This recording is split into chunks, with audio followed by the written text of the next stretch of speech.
చెప్తాం. హల్లెలూయా. ఎక్కువ కట్ చేయ. ఎక్కడికి వెళ్ళారు వీళ్ళు పబ్బులు వాళ్ళు? ఆన్ అయిందా? రైట్, చూడండి అమ్మా వాయిస్ ఎలా వస్తుందో. మంచిది. కూడి వచ్చిన మీ అందరికీ మన ప్రభువును ప్రియరక్షకుడు అయిన యేసుక్రీస్తు వారి నామములో అందరికీ వందనాలు, అందరికీ ఆశీర్వాదాలు తెలియజేస్తున్నాను. ప్రియులరా, ఇది మరొక శుక్రవారపు ఆరాధన. ఈ ఆరాధనలో ఇప్పటి వరకు అనేకమైనటువంటి విజ్ఞాపనలు చేసుకున్నాం. ప్రభువారు మన మధ్యలో ఉన్నారు. ఆయన యొక్క ఆత్మ సంచారము మన మధ్యలో ఉన్నదని మనం ఆ ఉనికిని కనుక్కోగలిగాం. ఎలాగంటే ఆ తాకిడి మనకి తెలిసిపోతుందమ్మా. ప్రభువారు మన మధ్యలో ఉన్నప్పుడు డెఫినెట్గా నీలో ఒక చేంజ్ వస్తుంది. ఉన్నట్టుండి నీకు ఒళ్ళు జలధరించడము, లేకపోతే శరీరం అంతా వేడెక్కినట్టు అయిపోవడము, కొంతమందికి చల్ల అసలు హిమాలయ పర్వతాల్లో ఉన్నట్టుగా కొంతమందికి ఆ యొక్క అనుభవం ఉంటుంది. కొంతమంది భాషలు మాట్లాడతారు, కొంతమంది ప్రవచిస్తారు. కనుక వీటిలో అన్నీ మీకు రావాలని నేను చెప్పను. వీటిలో ఏదో ఒక్కటి వచ్చినా ప్రభువు నీ చెంతనే ఉన్నట్టుగా భావిద్దాం. మంచిది ప్రియులారా. మరి ఈ యొక్క శుక్రవారం ప్రతి శుక్రవారం లాగా మనకి ఒక వాగ్దానం ఇచ్చి తృప్తిపరుస్తున్న దేవుడు, ఆ దేవునికి ఒక మంచి స్తోత్రం. హల్లెలూయా. యెషయా గ్రంథము 49వ అధ్యాయము 25వ వాక్యం. యెషయా గ్రంథము 49వ అధ్యాయము 25వ వాక్యంలో చివరిగా ఇలాగూ సెలవిచ్చుచున్నాడు, బలాఢ్యులు చెరపట్టిన వారు సహితము విడిపింపబడుదురు, భీకరులు చెరపట్టిన వారు విడిపింపబడుదురు. ఇక్కడ జాగ్రత్తగా వినండి. నీతో యుద్ధము చేయు వారితో, నీతో యుద్ధము చేయు వారితో నేనే యుద్ధము చేస్తానంటున్నాడు. ఎవరు? యేసయ్య. మనతో యుద్ధం చేసే వారితంట ఆయన డైరెక్ట్గా దిగుతాడంట. కత్తి పట్టుకుని, ఎవడరా నా బిడ్డ జోలికి వచ్చిందని కొట్టచ్చుగా. ఇంత మంచి వాగ్దానం మనం పిడతల్లా కూర్చొని ఉంటారే. నీతో ఉండొచ్చు, అది కాదు నాకు కావాల్సింది ఇదే. అలానే ఆ కింద ఉంది, నీ పిల్లలను కూడా నేనే రక్షిస్తాను. కానీ అంటున్నాడు అక్కడ, నీతో యుద్ధము చేయువారు వారితో నేనే యుద్ధము చేసేదను. రాజులు మనకెవ్వరు లేరు, శూరులు మనకెవ్వరు లేరు, సైన్యములకు అధిపతి అయినా యెహోవా మనండ. యుద్ధము ఆహా, యుద్ధము యెహోవాదే, యుద్ధము యెహోవాదే, యుద్ధము. సో ప్రియమైన దేవుని బిడ్డలారా, ఆయన అంటున్నారు, మీతో యుద్ధము చేయు వారితో నేనే యుద్ధము చేసేదను, నీ పిల్లలను నేనే రక్షించేదని అంటున్నారు. పోరాడువారు, మనతో పోరాడువారు నరులా? మనుషులతో మనం పోరాడుతున్నామా? మనుషులతో మనం యుద్ధం చేస్తున్నామా? కానే కాదు. జాగ్రత్తగా వినండి యవ్వన బిడ్డలారా. పోరాటం అంటే నీకు శత్రువుగా ఉన్న నీ స్నేహితుడిగా ఉండి శత్రువు అయిపోయిన వాడితోనో, లేకపోతే ఇంకొకటితోనో ఎదురింటోడు, పక్కింటోడు, వెనకింటోడితోనో పోరాటం చేయడం కాదు.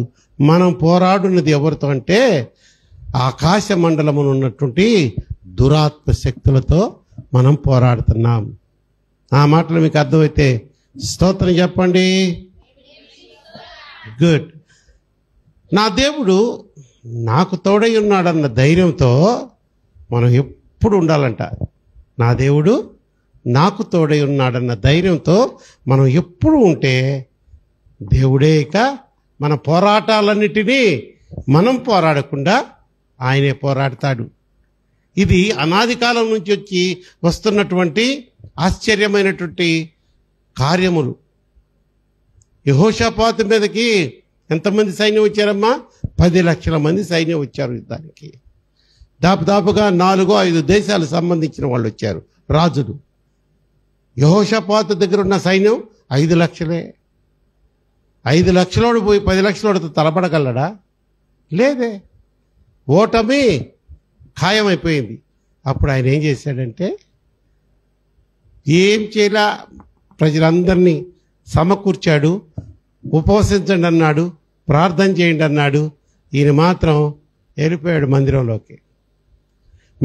వెళ్ళిపోయి ఇక ఏంలా, ఇలాగే ఒక సిలువ లేదు అప్పుడు. అది కొత్త నిబంధన కాలం కాదు, పాత నిబంధన కాలం. అప్పుడు సిలువ ఉండదు. మందసం ఉంటుంది, బలిపీఠం ఉంటుంది.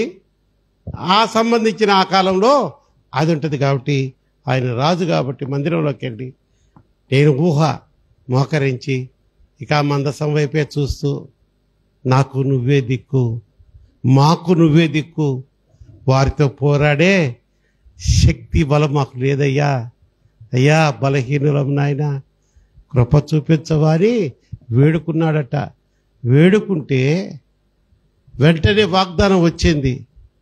నువ్వు విల్లులు, బాణాలు, కత్తులు, కటార్లు తీసుకొని నిలబడు, ఒక్క బాణం కూడా నీ చేతిలోంచి నేను వెడలనివ్వను అని వాగ్దానం వచ్చింది. నెక్స్ట్ డే ఏమైందమ్మా? ఆ 10 లక్షల మంది సైన్యంలో కొన్ని లక్షల మంది ఎవడో చంపినట్టుగా సచ్చి శవాల్లా పడి ఉన్నారంట. ఇది దేవుడు చేసే యుద్ధము. నీది కాదు, నా పక్షమున నా దేవుడు ఉన్నాడన్న నీ విశ్వాసమును బట్టి ఆయన. మనం కూడా తల్లి మందిరానికి ఎందుకు రావాలమ్మా? మందిరానికి ఎందుకు రావాలా? స్వీట్ తల్లి ఎందుకు రావాలమ్మా మందిరానికి? మనం దేవా నాకింత పెద్ద చాక్లెట్ మా నాన్న కొనియాలా, లేకపోతే 7 దాకా ఉండే అనార్కలి ఫ్రాకు కొనియాలా, లేకపోతే ఇక్కడ దాకా కాసుల పేరు రాణి కాసుల రంగమ్మ అనేవాడు పాత రోజుల్లో. ఇప్పుడు అంటున్నారో లేదో. వీటి కోసం రావాలా? మీరు రావద్దు. అలాంటి వాటి కోసమైతే, ఆశీర్వాదాల కోసమైతే రావద్దు నా దేవుడి దగ్గరికి. మనం ఎందుకు రావాలంటే, మనం పరలోకం చేరాలన్న ఆశతో, తపనతో రావాలి. పరలోకం ఇచ్చేది ఈ దేవుడే, ఇంక ఏ దేవుడు ఇవ్వలేడు నీకు పరలోకం. ఆ దేవుడు పరలోకం మనకివ్వాలని తన ప్రాణాన్ని త్యాగం చేసి, మన కోసం తన రక్తాన్ని కార్చి, సిలువలో సమస్త బలియాగము సమర్పించి, చనిపోయి పాతి పెట్టబడి 3వ దినమున లేచి దాపుగా 40 దినాలు నరులందరికీ 500 మందికి ఆ రోజుల్లో కనిపించాడంట సజీవుడిగా. సజీవుడవై నా యేసయ్యా, నిన్నాశ్రయించిన నీ వారికి సహాయుడవై తృప్తిపరచితివే, సముద్రమంతా సంతృప్తితో. సజీవుడుగా ఆయన 500 మందికి కనిపించాడు. అందులో తోమా కూడా ఒకడు. ఆయన వచ్చేటప్పటికి ఈయన గారు లేరు. అరే తోమా, మన యేసయ్య వచ్చాడు రా, మళ్ళీ తిరిగట్టే. ఇప్పుడు చెప్తారా మీరు? దయ్యాన్ని చూసి యేసయ్య అంటారా? నేనమ్మానంటేనమ్మా అన్నాడంట. సరే ఎప్పుడు నమ్ముతారా? ఆయన మళ్ళీ రావాలి. ఆయన గాయాల్లో నువ్వు తోమావే, నువ్వు ఒక రాగాన మానవ నమ్మవు. ఏం కోమలి, నమ్ముతావా నువ్వు? యేసయ్య మన కోసం త్యాగం అయ్యి చేశాడు, ప్రాణం ఇచ్చాడు, మన కోసం పరలోకం సిద్ధపరిచాడు. దానికోసం రామ్మ మందిరానికి. నా దగ్గర డబ్బులు లేవు, నా కొడుకు ఇంకా పెళ్లి కాలేదు, దీనికోసం అయితే రావద్దు. మనం అవన్నీ చూసుకునేదానికి ఆయన ఉన్నాడు కదా. నేనున్నానంటున్నాడు. అమ్మా, ధనికుడు ఉన్నాడు, లాజరు ఉన్నాడు. ధనికుడు తిన్నాడు, తాగాడు, సుఖించాడు, పట్టుబట్టలు వేసుకున్నాడు. వాకిటి మందు పడున్నటువంటి బీద లాజరుకి అంత ముద్ద అన్నం వేయలా. ఇద్దరూ చచ్చారు. లాజరు ధనవంతుడిగా ఉండి చచ్చిపోయాడా, కట్టిక పేదవారిగా. ఆహారానికి కూడా వాళ్ళు తినేసిన ఆ ఎంగిలి రొట్టె ముక్కలు తిని బ్రతికి చనిపోయాడు. ఈడేమో రోజు పార్టీలే. బా ఏం ఫీల్ ఉంది మామ ఇక్కడ అన్నట్టు, రోజు పార్టీలే. భలే ఉంటుంది ఫీలు. నలుగురు కూర్చొని ఫుల్ బాటిల్ పెట్టుకొని మధ్య మధ్యలో సారీ ఇప్పుడు ఆ రోజులు పోయినాయి. ఈడంతా సోకు గత్తిలో గాళ్ళు అయిపోయాడు కదా. సోకు గత్తిలో కూడా ఇప్పుడు ఏంటి అటు హైదరాబాద్ పోయి చూడండి, లేడీస్ లేపేస్తున్నారు. ఈడే తాగుతారు మగోళ్ళు. భలే ఉంటుంది ఫీలింగ్. కానీ నిన్ను పరలోకం తీసుకెళ్లేది అది కాదు. నీ క్రియలు, నీ భక్తి, నీ విశ్వాసము ప్రభు వద్దకు చేరుస్తాయి. ప్రభు వద్ద కంటే పరలోకం చేరుస్తాయి. మరి వేదలాజరు ధనికుడైనటువంటి వాడి పేరు కూడా రాయడం ఇష్టం లేక పరిశుద్ధ గ్రంథంలో ధనికుడు అన్నారు. ఎవరు పోయారమ్మా పరలోకం? అందుకని మిమ్మల్ని అందరినీ అడుక్కు తినండి, అటు పడిపోయి ఏరుకోండి అని నేను అన్నా. ఆ స్థితి రానీయుడు. ఒకవేళ నువ్వు ఏదైనా ఆ స్థితిలో ఉన్నట్టయితే ఇక్కడున్న వాళ్ళల్లో మనలో భయపడద్దు. నీ పక్షముగా నీతో యుద్ధము చేయు వారితో, అనగా ఇదిగో ఈ కష్టాలు కలిగించే దురాత్మ శక్తులతో నేనే యుద్ధం చేస్తాను, నీ కష్టాలన్నీ తీరుస్తానమ్మా. చాలదా ఇది? సంపాదిస్తాడు సంపాదిస్తాడు సంపాదిస్తాడు. ఆదివారం చర్చ అంటాడు, ఇది తెలియదు. శుక్రవారం ప్రార్థన, అబ్బో శుక్రవారం కూడా పెడతాడు మధ్య అంటాడు. దరిద్రుడు బాగా సంపాదిస్తాడు, పుటిక్కన పోతాడు. ఎట్లా? పుటిక్కన నిద్రలోనే. దానికి మన సపోర్ట్. అబ్బా ఎంత మంచి నిద్రమ్మా, నీ మొహం నిద్రమ్మా.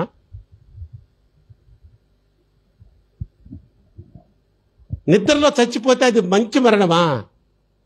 వాడి బ్యాక్గ్రౌండ్ చూడొద్దు నువ్వు.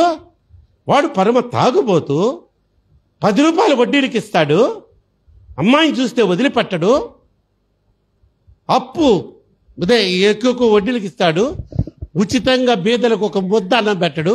ఇట్లాంటోడు చస్తే ఆడికి దేవుడు ఎంత మంచి మరణం ఇచ్చాడు. ఇస్తాడా మా కుమారి అట్లాంటి వాళ్ళకి మంచి మరణం? చచ్చినా ఎవడు. ఇప్పుడు మంచి పాయింట్ చెప్తున్నాను చూడండి. దేవుడు ఎందుకో ఆ పాయింట్ నాకు జ్ఞాపకం తెస్తున్నారు. చెప్పు అంటున్నారు. లోకములు, ఇహలోకములో మంచి క్రియలు చేస్తూ భక్తిని ఆచరిస్తూ అంటే ఆయన చెప్పిన ఆజ్ఞలు ఏముందమ్మా? 2 చెప్పాడు ఆయన.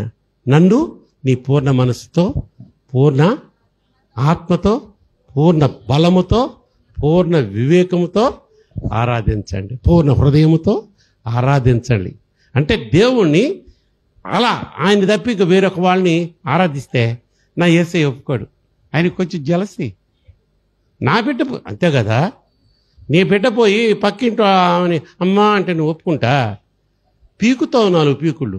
కానీ నా యేసయ్య పీకడం, బాధపడతాడు మనసులో. 2వ ఆజ్ఞ ఏందమ్మా? నిన్ను వలే. మనమంతా ఫస్ట్ ఆజ్ఞను పాటిస్తున్నాం, ఆయన ఆజ్ఞను పాటిస్తున్నాం, కానీ క్రియారూపకంగా మనం చూపలేకపోతున్నాం. ఆయన నన్ను ఆరాధించు, నన్ను నీ పూర్ణ హృదయంతో ఆరాధించు, నీ పూర్ణ వివేకంతో ఆరాధించు అంటే ఆరాధన ఆరాధన యేసయ్యా ఇది కాదు. అది ఆరాధనే. బట్ పరిశుద్ధ లేఖనాల్లో ఎవడు రక్షణ పొందుతాడని చెప్పబడిందమ్మా? సువార్తను నమ్మి యేసయ్యను నిజ రక్షకుడిగా, ఆయనను మన విమోచకుడిగా, ఆయన దేవుడిగా ఎవడైతే నమ్మి బాప్తిసం పొందుకుంటాడో వాడు రక్షణను చూస్తాడు, నమ్మని వాడికి శిక్ష అని చెప్పాడు.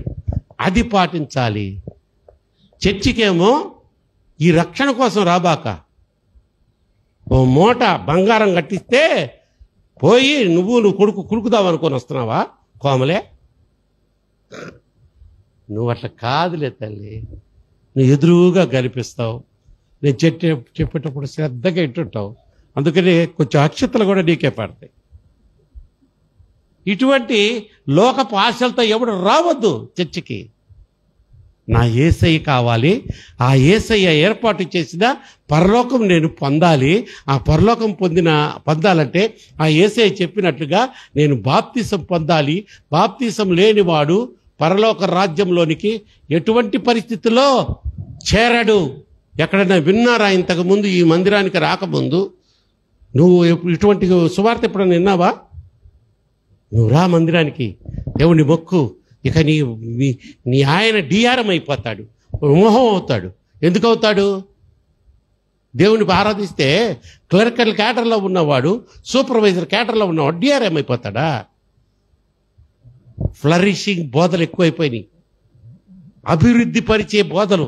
అంటే దాన్ని ఏమంటారమ్మా, ఆశీర్వాదము, అన్ని ఆశీర్వాదాలే. నువ్వు ఎట్టన్నా ఉంటూ నాకు దశం భాగమి. ఏ రోజన్నా దశం భాగం గురించి చెప్తామమ్మా మేము ఇక్కడ? చెప్తా, ఎప్పుడన్నా కొంచెం ముళ్ళు మండిందంటే చెప్తా. నేను చెప్పట్లేదని మరీ అసలు జేబులో చెయ్య పెట్టడంలా. అప్పుడు నాకు చెప్తుంటాడుగా ఆ పాపాల భైరవుడు మా ముసలాయన ప్రసాద్ గారు, కొంచెం బాగానే ఉన్నాడు అట్లే కోలుకొని మళ్ళీ ఆ మెట్ల మీద కూర్చొని ఆ వచ్చే పోయే పాపం అంగన్వాడీ వాళ్ళని పలకరిస్తా ఉన్నాడంట. దుర్మార్గుడా, మొదలు పెట్టావా నా ఫోన్లో పొద్దున, ఏం సార్ మరి ఇంతకాలం పడిపోయి ఉన్నానుగా, అమ్మో నొప్పి అంటున్నాడు. నొరిపోయి అని చెప్పాను. కాక ఆయన చెప్తుంటాడు, సార్ ఏం సార్ నెల చందాలు ఎవరు కట్టడం లేదు సార్, సార్ ఆదివారం కానుకలు కూడా తగ్గిపోయినాయి సార్, మరీ పోయిన 500 వచ్చింది సార్. ఇంత పెద్ద సంఘం, హేమా హేమీల్ లాంటి రైల్వే ఎంప్లాయీస్ 500 అందరి మీద. అప్పుడు చొరక తగిలిస్తా. అప్పుడు నెక్స్ట్ వీక్ గలగలా అని పడిపోతాయి డబ్బులు. అట్లా నీకు ప్రతి వారం నేను దాన్ని పట్టి. సో ప్రియమైన దేవుని బిడ్డలారా, మనము మన పక్షముగా దేవుడు యుద్ధం చేయాలి. మన శత్రువులతో ఊరుకో మోషే, ఇదిగో నీకు ఇప్పుడు కనిపిస్తున్నారే ఈ ఐగుప్తీయులు, మరలా జీవితంలో వాళ్ళు కనపడరు అన్నాడు. మోషేకే అర్థం కాల. మహా సైన్యము, ఫెరో సైన్యము తరుముకుంటా వచ్చేసింది. ముందు చూస్తే ఎర్ర సముద్రం, వెనక చూస్తే నోరుతున్నారు కత్తులు, వచ్చినట్టు పేకలు దగ్గొద్దామని. అటువంటి పరిస్థితుల్లో దేవుడు అంటున్నాడు, నా సైడ్ చూస్తావేంది, చూపించు సముద్రం వైపు నీ చెయ్యెత్తో, దాన్ని నేను పాయాలు చేస్తున్నాను, మీరు దాటిపోతారు. కానీ ఇప్పుడు మిమ్మల్ని చంపాలని వచ్చిన ఈ లక్షల మంది మరి ఆ ఐగుప్తు ఈ సైనికులు ఇప్పుడు చూస్తున్న వారు మరలా కనపడరు అన్నాడు. అంతే కదా, వీళ్ళందరూ దాటెళ్ళారు. ఈ పిచ్చి నాయలు కాకపోతే వాళ్ళ దేవుడు వాళ్ళ కోసం ఏమంటారమ్మా సముద్రాన్ని తెరిచారు. మేం పోతే ఈ ముసుగుపోవచ్చు, నేను పోవచ్చా లేదా, మూర్ఖులు తరవంటరాని నడి సముద్రానికి రానిచ్చి అన్నాడు. అంతే, క్లోజ్ ససేమ్. అదేదో పాత సినిమాలో అలీబాబా 40 దొంగలు అనే సినిమా ఒకటి చూసా. నేను చిన్నప్పుడు 5th క్లాసో 4th క్లాసో చదివేటప్పుడు, దాంట్లో అలీబాబా 40 దొంగలు అని వస్తే ఓపెన్ ససేమ్ అంటాడు ఆయన. అనగానే ఒక ద్వారం తెరుచుకుంటుంది, క్లోజ్ ససేమ్ అనేది అంటాడు. దేవునికి స్తోత్రం. అక్కగారికి మంచినీళ్ళు ఇవ్వండి. కాబట్టి ప్రియమైన దేవుని బిడ్డలారా, నేను ముగింపులోకి వచ్చాను. మనము ఎప్పుడు ఆయన మన పక్షంగా యుద్ధం చేస్తాడు? నువ్వు బాప్తిసం తీసుకుంటేనే చేస్తాడంటున్నావా? నువ్వు బాప్తిసం తీసుకోకపోయినా ఈ లోకంలో ఉన్నంత కాలం ప్రభువా దేవా నీవే నా దేవుడవు అని నువ్వు పాటలు పాడినంత కాలం ఆయన్ని అంగీకరించావు. అంటే ఒప్పుకున్నావు ఆయన దేవుడిగా, ఆరాధనకు వస్తున్నావు, పాటలు పాడుతున్నావు, మంచి కానుకలు ఇస్తున్నావు, కానీ ఆ బాప్తిసం లేదుగా నీకు. బాప్తిసం తీసుకోలేకపోతే నువ్వు ఆ బిడ్డ కాదని తోసేయడు. ఆయన ఆరాధిస్తున్న దానికి ప్రతిఫలంగా ఆయన ఏం చేస్తాడంటే ఈ లోకంలో ఉన్నంత కాలం నిన్ను చక్కగా దీవిస్తాడు. నీ ఎదుగుదలను ఆపడవు. మనమేమనుకుంటున్నాం, నా వ్యాపారం పెరిగిపోతుంటే దేవుడు నా పక్షమా? నీవు నా పక్షమై నన్ను దీవించగా, నీవు నా తోడువై నన్ను నడిపించగా, జీవితును నీ కోసమే, ఆశ్రయమైన నా యేసయ్యా అని పాటలు పాడుకుంటా సంతోషంగా వెళ్తుంటాం. అంతవరకే. ఈ లోకము నువ్వు దాటుకున్నావా, అసలు సిసరైన పరలోక రాజ్యం మాత్రం ఇంకివ్వలేడు. ఆయనే ఇవ్వలేడు. ఆయన పెట్టిన రూల్స్ ఆయన బ్రేక్ చేయలేడు కదా. ఎవడైతే సువార్తను నమ్మి బాప్తిసం పొందుతాడో వాడు రక్షణలోకి వస్తాడు అంటున్నాడు. ఇక్కడ మన వాగ్దానం ఏంటమ్మా? మరొకసారి చదువుదామా? 25వ వచనం.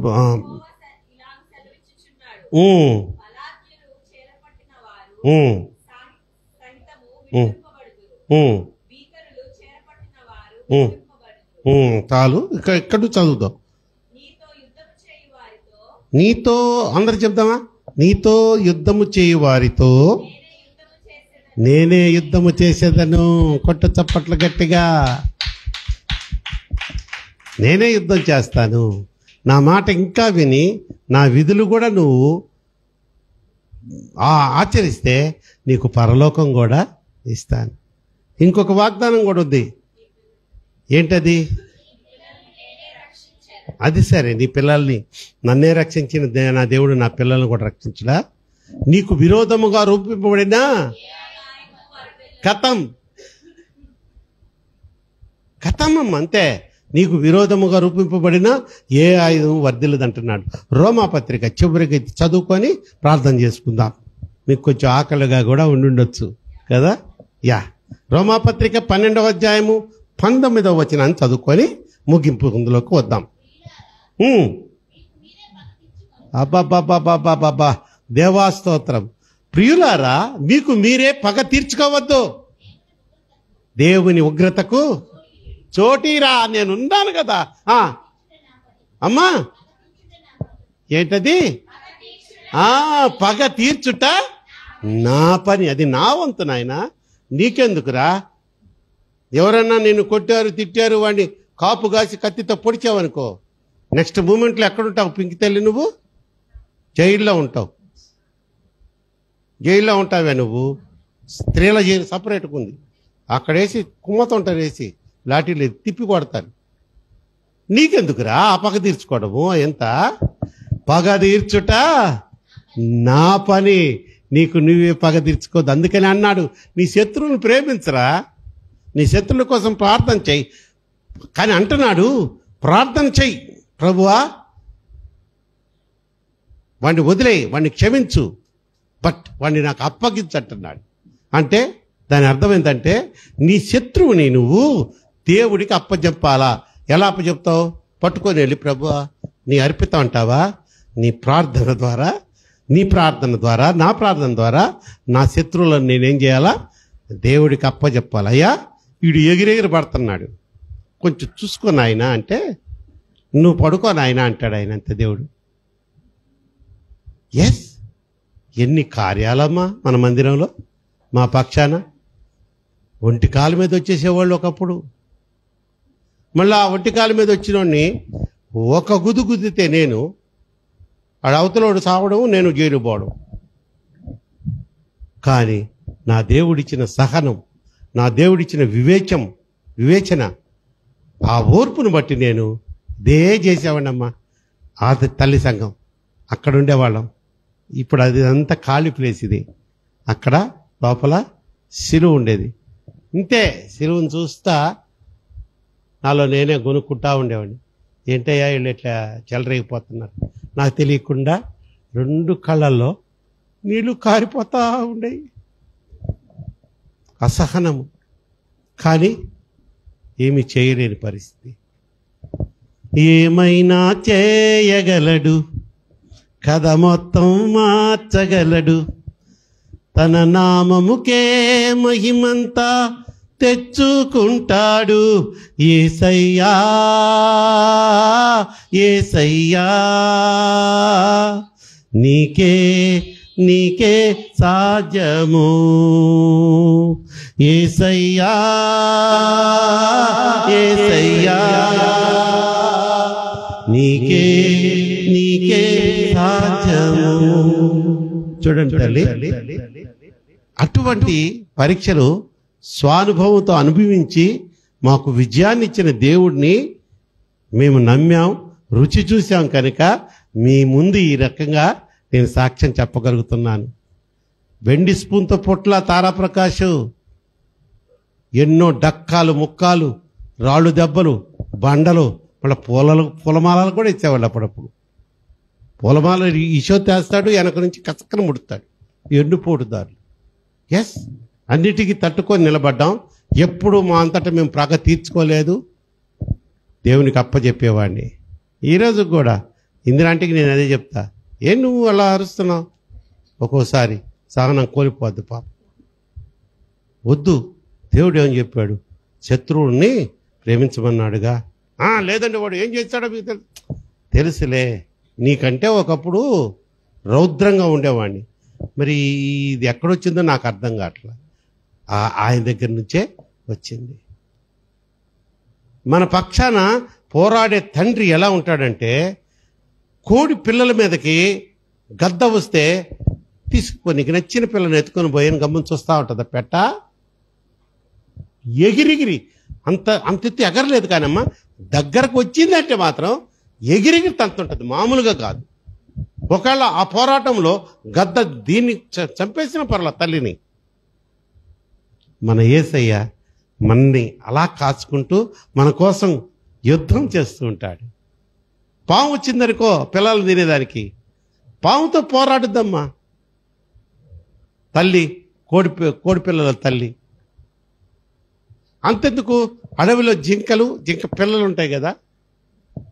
ఒక వీడియో చూపించారు ఈ మధ్య. ఒక తల్లి పిల్ల ఒక వాగులాగా ఉంటుంది, నదిలాగా దాటుతుంటాయి, దాని నిండా మొసళ్ళు. ఇక పిల్లల్ని టార్గెట్ చేసి వస్తుంటుందమ్మా పెద్ద ముసలి నీళ్లలో ఉంటే ఏనుగునైనా చంపేస్తుందంట. బాగా వినండి. అటువంటి ముసలిని తరవడం వెనక నుంచి వస్తున్న తల్లి చూచి, ఇది పిల్ల, ఇది ముసలి వస్తుంటే ఈ రెండింటి మధ్యలో ముసలి ముందులకి ఈ తల్లి వెళ్ళిపోయి దాన్ని పంపించేస్తుంది క్షేమంగా.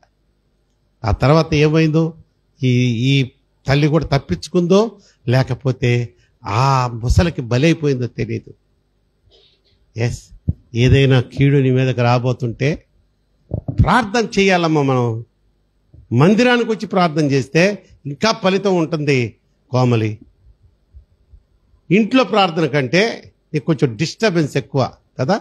ఇంట్లో ప్రార్థన అంటే పక్కన వాళ్ళు జపాలు చేస్తుంటారు, చించక్క చించక్క చించక్కని. అదే మందిరానికి వస్తే ఎంత ప్రశాంతంగా ఉంటుంది తల్లి. ఈ ప్రశాంతతలో బలిపీఠం వైపు చూసుకుంటూ, ప్రభువా, అసలు మీరు ఎప్పుడైనా దేవుడిని అడిగారా? మీ నిశ్శబ్ద ప్రార్థనలో ఆయన వైపే చూస్తూ, నా ఎడల నీ చిత్తం ఏంటయ్యా? అసలు నన్ను ఏం చేయదలుచుకున్నావు యేసయ్యా? నన్ను ఎలా నడిపించబోతున్నావు యేసయ్యా? యవ్వనస్తులారా అడగండిరా, ఈ వయసులోనే అడగాలను. యవ్వన కుమార్తెలారా అడగండి. ఏంజల్ అడుగు నువ్వు ఈ ప్రార్థనలో, అయ్యా నా ఎడల నీ చిత్తం ఏంటి యేసయ్యా? అలా నడిపిస్తాడమ్మాయికి. అసలు నీకు తెలియకుండానే నువ్వు ఒకరా దాటిపోవాలనుకుంటే ఆయన దారిలోకి నేను తిప్పేస్తాడంతే. దేవునికి స్తోత్రం చెప్దాం. హల్లెలూయా.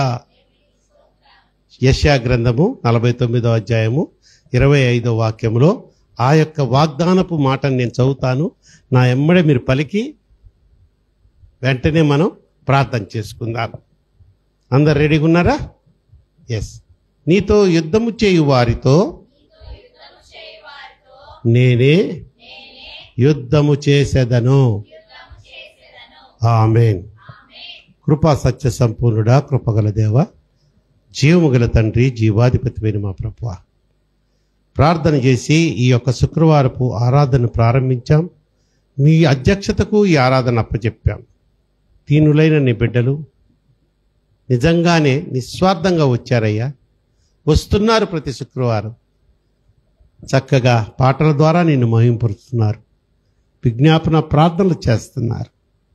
ఆయన వెత్తబడుతున్నటువంటి వాగ్దానాన్ని అర్థం చేసుకొని, వారిలో ఉన్న లోపాలను తెలుసుకొని, మారు మనసు పొంది పాప క్షమాపణ నిమిత్తమై బాప్తీసాలకు కూడా సిద్ధపడుతున్నారు.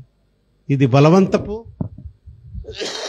కార్యం కాదు నాయన, కేవలం మీరు వారితో మాట్లాడుతున్నారు కనుకనే, వారి హృదయంలో ఒక ఉజ్జీవం కలుగుతుంది కనుకనే బాప్తీసాలు తీసుకున్నటకు బిడ్డల ముందుకు వస్తున్నారు. అటువంటి బిడ్డలందరినీ తిరిగి వెనక్కి పోకుండా నీ నిత్యరాజ్య వారసులుగా మారడానికి మార్గం సరళం చేయండి. యవ్వన కుమారులు కుమార్తెలు వారి చుట్టూ నీ కంచెను వేయండి. ఏ అపవాది శోధనలు, దురాత్మ శక్తుల పోరాటాలు నాయన బిడ్డలు నాయన చిన్నవారు, వారు పోరాడలేరు. కానీ మీ పక్షముగా నేనే యుద్ధం చేస్తానన్నారు కదయ్యా, సహాయం చేయండి నాయన. ఇదిగో నా నోటిలో మీరు ఉంచిన ఈ మాటలను బిడ్డలకు అర్థమయ్యేలాగా మీరే పలికించినందుకు స్తోత్రాలు. ఎస్ మై లార్డ్, మీ మాటలు వీరి హృదయాలలో ఫలింపబడునుగాక నాయన. అలాగే మరొకసారి ప్రసాద్ గారి గురించి, వరకుమార్ గారి గురించి ప్రార్థన చేస్తున్నాను. బిడ్డలిద్దరూ అనారోగ్యంతో బాధపడుతున్నారు కనుక ప్రసాద్ గారి యొక్క ఆ నడుములో ఉన్న వెనుపూసను సరిచేయండి. వరకుమార్ అనే సిస్టర్కి, వారికి కూడా ఆ వెన్నుపూస లేకపోతే ఈ తుంటిలో ఎముక వెళ్ళడం ప్రాబ్లం ఉంది కనుక వారిద్దరికీ పరిపూర్ణమైనటువంటి ఆయుష్ను, ఆరోగ్యాన్ని దయచేయండి.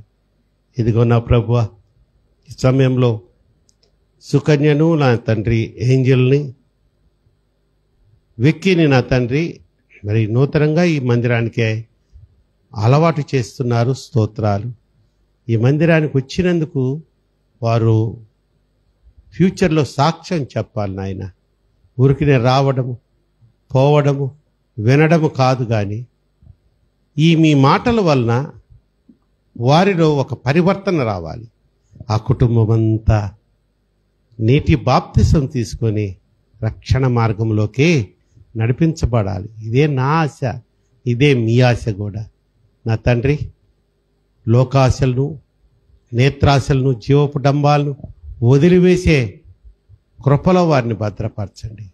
వారి దరిదాపులు కూడా అటువంటి ఆశలను రానివ్వకండి. నీ వైపు చూస్తూ నిత్య జీవం పొందుకునే ఒక మంచి మార్గంలో వారిని నడిపించండి. మా యవ్వన కుమారులు కుమార్తెలు ఈ మధ్యకాలంలో సంఘములో ఎన్నో దురాత్మ శక్తులు పోరాటం చేశాయి.